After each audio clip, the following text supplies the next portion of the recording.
बिस्मिल्लाहिर्रहमानिर्रहीम। अस्सलाम वालेकुम। वालेकुम अस्सलाम। क्वेश्चन नंबर 1, हज़रत शेख अब्दुल कादिर जिलानी रहमतुल्लाह अलैह के बारे में तफसील से बताएं।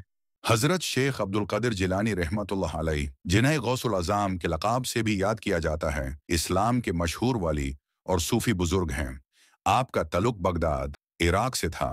आपने अपनी ज़िंदगी इस्लाम की तबलीग और रूहानी तालीमत के लिए वक्फ़ कर दी। आपकी तालीमत का मरकाज़ी नुक्ता अल्लाह की मोहब्बत, तक़वा और इंसानी खिदमत था।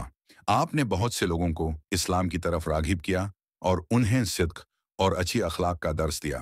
आपका सिलसिला-ए-तरीक़त क़दरिया कहलाता है, जो दुनिया भर में मशहूर है। हज़रत शेख अब्दुल क़ादिर जिलानी रहमतुल्लाह अलैह की ज़िंदगी हर मोमिन के लिए मशाल राह है। क्वेश्चन नंबर 2, आयतुल कुर्सी की फजीलत बयान करें। आयत उल कुर्सी कुरान पाक की सबसे अजीम आयत है और इसकी फजीलात बेशुमार हैं। इस आयत में अल्लाह ताला की वहदानियत, कुदरत, इल्म और हिफाजत का जिक्र है। नबी करीम सल्लल्लाहु अलैहि वसल्लम ने फरमाया कि जो शख्स हर फ़र्ज नमाज के बाद आयतुल कुर्सी पढ़ता है, उसके और जन्नत के दरमियान सिर्फ मौत का फासला रह जाता है। मजीद आयतुल कुर्सी को शैतान से हिफाजत के लिए भी इंतहा मुअस्सर करार दिया गया है।